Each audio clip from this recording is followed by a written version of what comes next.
AI has proved that it creates a huge value when it focuses on a specific task.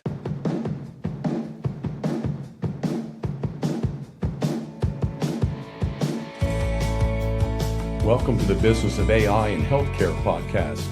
Our mission is to discuss practical insights and share knowledge on how to navigate the transformative technology of AI. It is important to understand how AI can be used safely and ethically while revolutionizing patient care, streamlining operations, and enhancing medical research. I'm your host, Dr. Bob Kaiser. Be sure to subscribe on Apple Podcasts, Spotify, or your favorite podcasting app to ensure you don't miss any of the featured episodes. You can also join us online at thebusinessofAIinhealthcare.com. Unless you live in isolation, you can't escape hearing these two letters, AI. AI is often used loosely, sometimes inaccurately, either intentionally or to create hype or inadvertently due to the lack of understanding about really what constitutes true artificial intelligence. So today, we're going to discuss AI awareness in healthcare. I've been searching for a practical AI entrepreneurial engineer who has many years of experience in developing AI solutions. So I'm excited to welcome Mohamad Elwazer, CEO of linedanceAI. So welcome, Mohamad. Hi, Bob. Nice to be here with you. Well, look, we have many topics for us to cover, and I certainly want to learn more about what your company, linedanceAI's latest contribution to the AI healthcare world is. But let's start with your position on the public's perception of AI. What do you think the public thinks about this thing called AI? Well, AI is a very big part of our work here in our company and in the lives of the people right now. So everyone sees it or feels it somehow in what they are doing. So my point is that people have an incorrect perception about AI in healthcare specifically. And this is a field that we are working in with our company, linedanceAI. So the media and the news about the AI is simply giving a lot of noise about what AI can and what the AI can't do. And don't get me wrong here. AI is going to be as disruptive as the discovery of the penicillin in the healthcare specifically. But we are only in the very, very early days of that.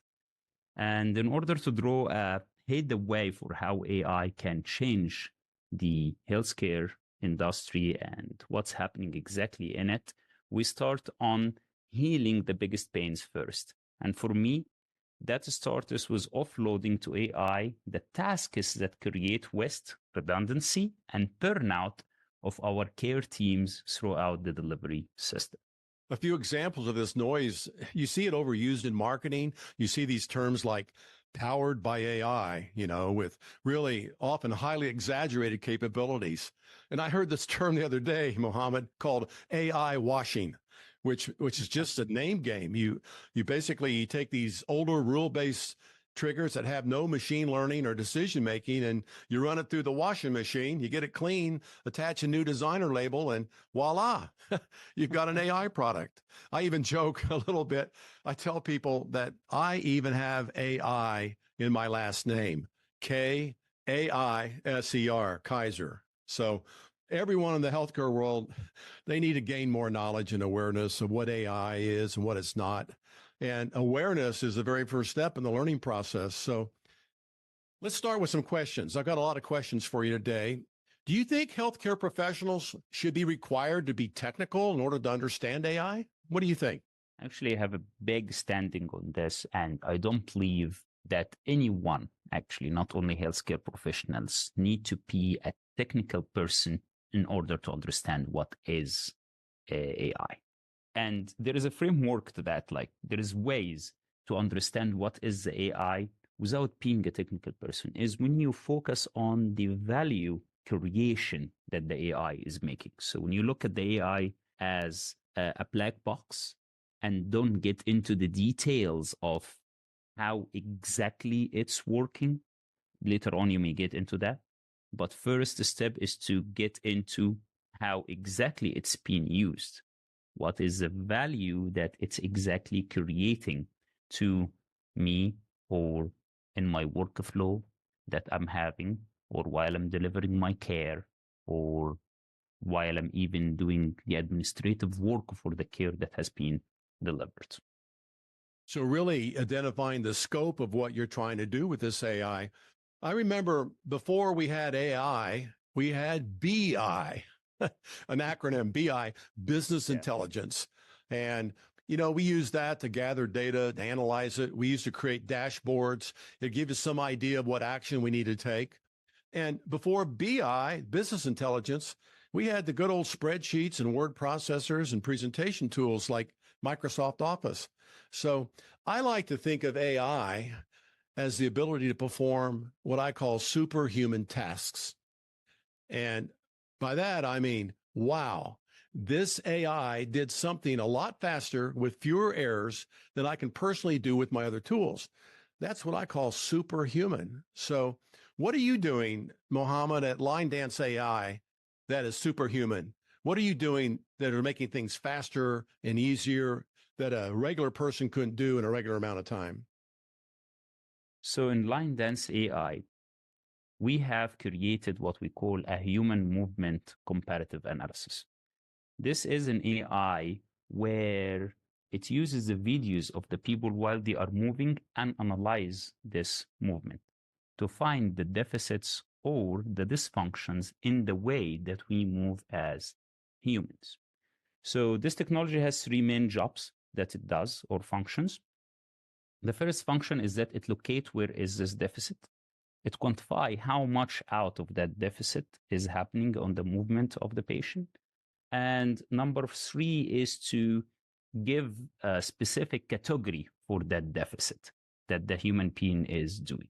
Like, is it a motor control problem, or is it a compensation problem, and so on and on. And we're using this with in the physical therapy specifically, and the documentation of the physical therapy to help the physical therapist and the clinicians to be free or break free actually from the administrative burdens that they have while they are seeing their patients. They get the documentation ready for them in an immediate way to foster their well-being while they are seeing patient, and specifically in an environment where they are mandated to see a lot more patient than they have used to. So if I understand this correctly, if I'm a physical therapist and what I want to do is I want to help people get well, and I have to go through a process of documenting things for the purpose of insurance payment and compliance. And so if I'm a physical therapist, part of my day is actually working with the people, and part of my day is doing what I call burnout work. That stuff has to be done, but it's tedious and it takes a long time to do it. At linedanceAI, you've got a solution that will create the documentation that's required and do it very quickly? Yes, exactly. All right. And this is actually, if I brought this back to our discussion that we have about AI and the noise about AI and what AI is and what AI is not. AI has proved that it creates a huge value when it focuses on a specific task. When it focuses on something that is very having a boundary, something that is a clear thing to be done in your workload. And then again, focus my words more into the healthcare where my profession is with AI. So like the documentation, like the case of what we are doing online, linedanceAI, that's a very specific task in the life of the clinician while he is delivering his care to his patient. And this task is tedious and it's a redundant task, and it keeps repeating itself again and again and again, and it take ton of time. So how many tasks do we have in healthcare that looks like that? Oh, yeah. It's everywhere, right? I mean, you look at a doctor has all the time putting stuff into the electronic health record. The therapists have to document every call, and you can get more patients in and have really operate at the top of your license instead of doing a lot of this, what I call administrative, menial type, but very important work. So that's the superhuman experience that we're trying to drive at, is creating value for a particular area of healthcare. And that's what you've done in the physical therapy area, if I understand things correctly. Fantastic. And also, we believe that this is one of the best uses of AI in healthcare at the moment, right now, due to how the technology looks like. And also because the tasks that the AI can work on are very defined tasks and are very clear what is the output from this task supposed to be. So it's easier to test if this AI is going to react most of the time in the correct way or not. So everybody's heard the word chat GPT, and everybody understands what it is, but they've seen it. They've done different things with it. They write poetry. Wow, there's all kinds of silly things that people have done with it. So Mohamad, when did you first hear about this chat GPT? What was the revealing time for you? What's your experience on that?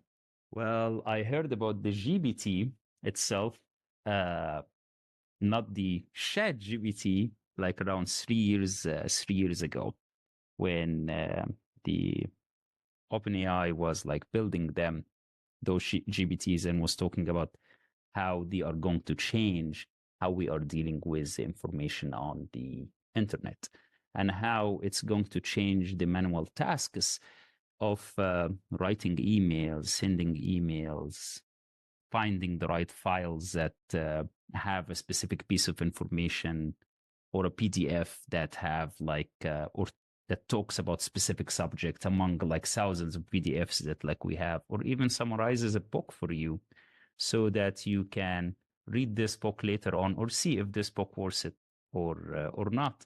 So it was around like 2 3 years ago when I heard about it. So the GPT, G stands for generative, and the P is pre-trained, and the T is transformer. So what exactly is generative AI? Help our audience understand why they call it generative AI. Okay, so the name actually implies a lot of what it does. So if you consider the AI, the software that is doing something for you, this something that he's doing for you is generated out of that software in a response to what you want. So let's say this, for example, can you summarize that book for me? You can ask ChatGPT or any equivalence that looks like ChatGPT that can you summarize this book, right? This summarization is not coded inside the AI. And this summarization is not somewhere written that the AI is going to go and fetch it for you. But the AI creates this response and gives it to you. And that is the generative part of it. In the older versions of different types of AI, they don't have this generative feature, or wasn't good actually. It was there, but it wasn't as good as we see it today. But it can tell you that this is a tree, this is a car, this is a cup, this is a mobile phone. But it does not, for example, give you or construct an image of a mobile phone to you, or construct an image of a desk or a new design for a laptop to you. And that is the generative nature that ChatGPT has, or the GPTs specifically has. And ChatGPT is representing one of the applications that is using the GPT technology to give you answers for your questions or your prompts that like you're asking the AI for. Hopefully this was clear and a little bit like showed what is the difference between the generative AIs and the normal AIs. Because like usually people get confused between them. They say, well, generative means an output. You're giving me an output. When the classifier, for example, that can classify different dogs from each other tells me that this is Chihuahua and this is Pitbull and this is that and this is this, but that's generative out. And the real difference is that those different classes of dogs that like the AI is giving you has been already programmed inside it. Yes. It has a reference, but generative, it does not have that. The answers are not programmed inside. All right, they're being generated. So we got the G part down. The P stands for pre-trained, and ChatGPT was pre-trained. My understanding with every single written text that was available in the world. Is that hard to imagine? That's in some cases very, very hard to even imagine. But this is the power of the distributed systems and the network that we have. That the information does not get lost. The information is still there in a black hole on the internet, as people sometimes says, and the people can access it and use it back again in a helpful way that can turn to be something like ChatGPT. So everything that was published in the New York Times, everything that was talked about on Twitter, as it was back then, everything that was written and documented, all of that text, every single word was trained into this ChatGPT. And my understanding is just the electricity to power the computers to do the training. And the training took place over years and years, millions of dollars of electricity just to get this thing trained up. And so now we have this device that is available to us, and it's just not ChatGPT. What the other ones are? We've got Gemini, yeah, and Copilot, and Pilot is built on the top of GPT. It's a different application. Okay. Yep. So it's pretty exciting here to kind of see what's taking place. Now, I want to bring another question up here that might be interesting to our audience. The process of putting in questions and statements and scenarios and instructions, all this way of talking to ChatGPT or to a GPT model, that process of doing it is called giving it a prompt. And I understand that there's a lot of prompt engineering right now where people are trying to help identify a library of things you can repurpose to make ChatGPT work for you better. What are your insights on that? Well, it's like the early days of the search. You remember when like they were saying those people knows how to do search correctly. And I'm not talking about research. I'm talking specifically about search online. When you go to Google, for example, and you're searching for something, a specific book, or searching for a specific picture that you want, or something like that. So prompt engineering is exactly the same experience. The difference between the two experiences is, in the case of the search, you're writing some keywords. You're not writing your intent. You're not writing what you really want, right? So you don't say, for example, my laptop is getting hot when I do this and that and that, and I hear the fan going blah, blah, blah, blah, blah. You don't go like this in the old ways, in the old search. You just say like laptop temperature problems, right? And you search. This is when you are getting the best out of the different search engines that's available out there. In the case of ChatGPTs and generative AI, when you write your intent in a specific ways, it could be helpful to get to what you want faster. Or the quality of the result is that's being generated to you is what you're looking for, specifically when you are generating pictures. So it's a trade-off, and the prompt engineering is that you're trying to make a trade-off between being so specific in your questions and your scenarios that you are building, and being so generic in the way that like you're asking. So an example, you can say, give me a picture, and he can give you anything. Mostly he will not give you something that you're looking for, or something that can motivate you to fix your problem or do your task. But when you tell him, give me a picture of a robot, a little bit more specific, he can show you some robots. Give me a picture of a robot that is dressed like a doctor, a little bit more specific, and can show you more quality images for what you are really looking for. If you went more specific than that and you made your scenario or your prompt extremely long, he will end up again coming back to the first place where he gives you images that's not actually part of what you need or part of what you're looking for. So prompt engineering is this balance of how can you ask ChatGPT about what you want so that you can streamline the process of the creation of the content that you're looking for, or the videos or pictures that the images that you're looking for. Yeah, I ran across another tool that kind of is built upon. So people are building more things onto the programming interface that's available for ChatGPT. And the one I ran across was called Midjourney. And Midjourney basically allows you to use text to describe. It kind of goes back to that prompt engineering, where I could sit there and say, show me a picture of a middle-aged man with a ski hat on running in the desert on a sunny afternoon.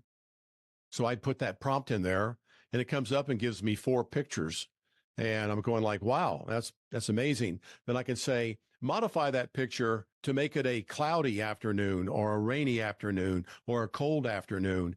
I can change it however I want. And it sits there and very quickly, powerfully recreates these images. And people are making images all the time now. And so that has a practical value. Let's kind of look at the dangerous side of AI, what it might mean. What about all these fake pictures? There's fake everything now. There's fake voices and fake video and fake pictures, and it's all being developed by AI. So it's kind of like the internet. It's got good and it's got bad.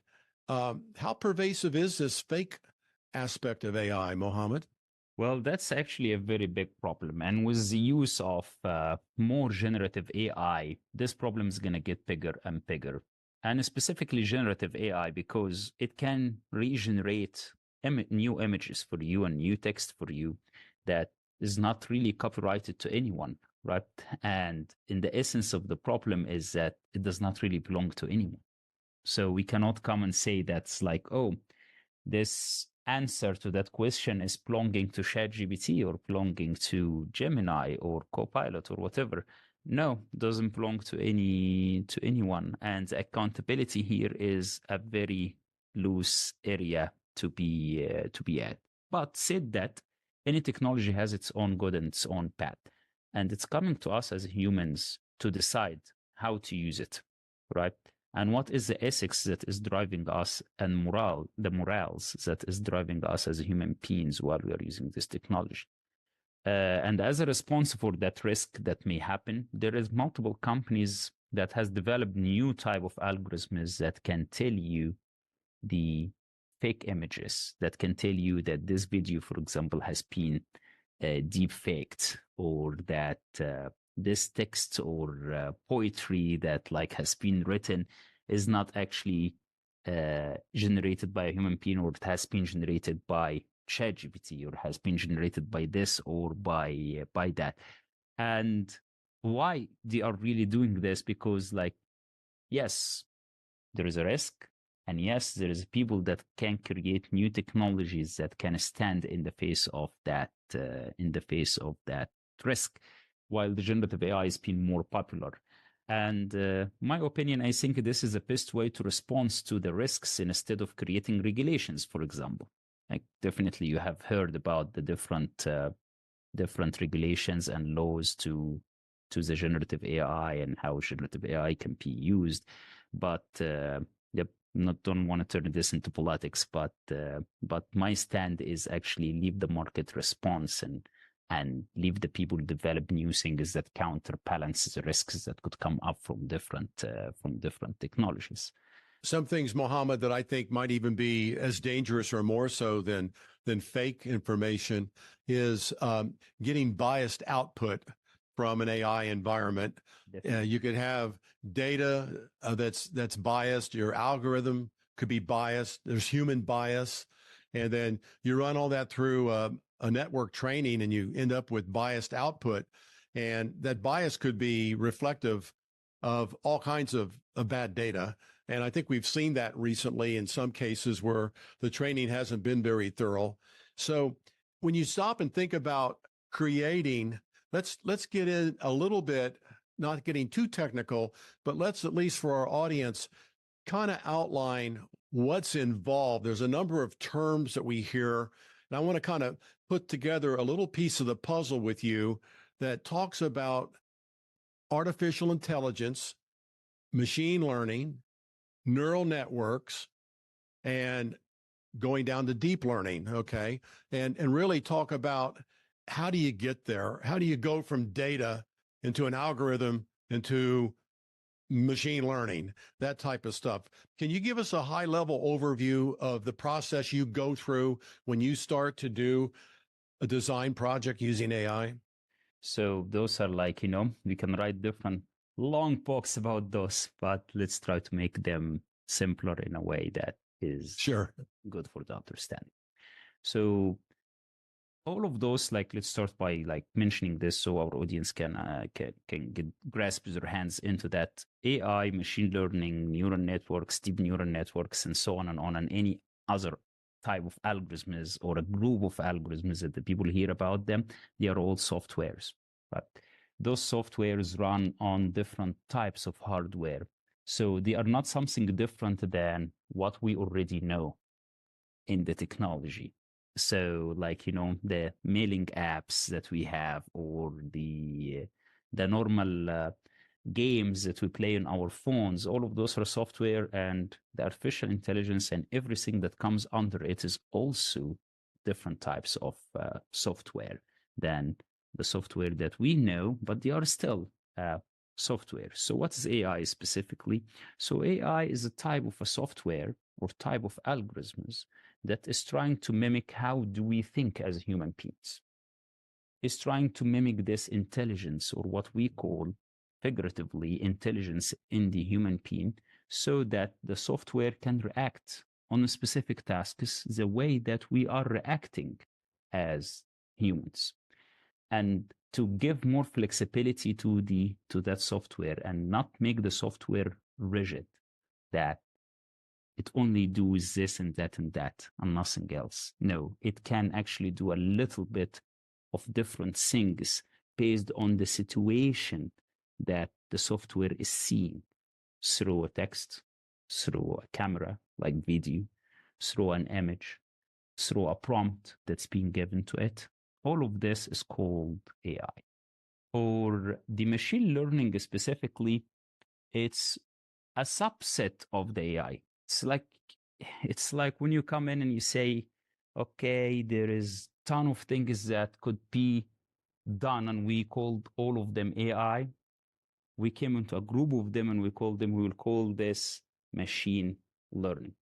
And machine learning algorithms or softwares are algorithms that is specialized in teaching different other softwares how to do specific tasks, or how to actually mimic this human intelligence. As I mentioned, in the AI, it mimics our intelligence so that it can do the task. But how does it really mimic this intelligence, and what type of data is required to be able to mimic this intelligence? This is the part of the machine learning. Now, while we know the AI and the machine learning, there is different other softwares that falls under AI, or falls under the machine learning, and they have different types and categories too. Neural network is one of them, and neural network is class of machine learning algorithm that works in a certain way. Excuse me, I'm not going to go into the details of the mathematics of how neural networks exactly work. Thank you for that. Yeah. but it actually mimics how the neurons in our brain work, or how the neurons in our brain fires, so that human beings are able to make a specific task. And it's very important actually in that field, because it believed that with neural network, we, at some certain point, with the right amount of data, we will be able to make any, or software will be able to make any kind of tasks, or we will arrive at what we call the general artificial intelligence. Single software, a single algorithm that can do multiple tasks at the same level that the human being can do. The superhuman kind of algorithm, as we were talking. Well, I know it gets complicated because everything's changing so fast. If you look at some of the processors out there, NVIDIA, obviously they make AI computers, and thinking about a floating point operation, a flop, floating point operation per second, These NVIDIAs, they do a teraflop. They actually do 16 teraflops, which is 16 trillion floating point operations a second. Wow. Can you imagine that type of computation that takes place? But that's what's required to drive the training and the algorithms. And there's not one algorithm. There's not one neural network. There's just a whole library of those. And people experiment and tinker with this, and they try to build upon it, and they find new ways of doing things, and things are changing all the time. So we know this is that it's advancing. It's advancing beyond our ability for the normal person to understand. So really kind of wrap up this podcast, what advice would you give those in the world of healthcare regarding the future use as it relates to AI? What would you tell people to think about? People need to be able to swift through the noise, right? So when something big happens in the market and say this can do that and that and that and that, they need to test it for themselves to be sure if it can do it really or not. Because sometimes due to marketing and you're trying to say that this product is going to be the best product in the world, information comes out that's not really correct or misleading, and no one cares to correct them. The only way to understand if this AI, a specific AI solution, is going to work for you in your clinics or not is by understanding what task this AI is going to do better. And when you understand this, next step is to see how the humans are doing this specific task and how the AI is doing this specific task and what is the difference. If the difference is too close, definitely rely on the humans. If the difference is big in a way that is creating more safety or creating less burnout or reducing cost or so and so and so and so depend on the value, then the AI is good and helpful at yeah. Well, that's good advice. You want to trust and verify. A couple examples I'll use as we close up here. One of the large safety net hospitals here in town, they use AI in the emergency room. And you go, really? Oh, are they just saying that? So the first question I ask is, well, what do you mean you use AI? How are you using it? Is this really a superhuman thing that you're doing? Is this just a computer and a spreadsheet, or is it really AI? You say you're using AI. In this particular case, the scenario goes like this. A young man has a motorcycle wreck and breaks his femur, and he's in the emergency room, and the surgeon says, we need to do surgery immediately. And the ER doc says, no, I don't think he'll survive surgery. I think we need to wait a while. So there's a little bit of a debate between the doctors, and they're both smart medical doctors. What are you going to do? How do you work this thing out? Well, in this particular case, they gained a lot of data about when is the right time to do surgery. And they built an AI model on this with lots and lots of data that the model was trained on. And they came up with an index that went from 0 to 100. 0 meant 0% chance of dying in the next 48 hours, and 100 is 100% chance of dying in the next 48 hours. And every 2 hours, they gather the data from the patient and run it through this model until they come to an agreement with the right number that says, we think it's okay to do this surgery now. The doctors still make the decisions, and it's proven to be a very valuable tool that the doctors now trust. So that's a real good example of a real world superhuman. You couldn't do that by yourself, making those decisions. You're getting a little bit of help. And I've seen the same thing happen in the dental world, where they're pulling out everybody's teeth and they want to put in these pillars, and they need to know where the nerves are. Well, they have a tool that's looked at millions of these nerve routes, and they go, these are the best places to place those pillars to hold the teeth in. And the dentist still says, no, I need a millimeter more this way or that way, because they're still in charge, but at least they have some guidelines like that. So I think if you can find guidelines and use this as a tool that you can trust and verify, that, it takes away maybe some of the risk that people might be trying to impose upon you. So I think your advice is spot on, that, really have to look at this as something that is useful and meaningful, that's got value. In your case with your company, you create value for the physical therapist. You give them back time to do what they want to do, physical therapy, and not documentation. So Thank you, Mohamad, for being part of this discovery process. Thank you. I appreciate it. And hopefully the audience had got value out of this and helped them navigate a little bit through the noise and what's AI and what's happening around AI.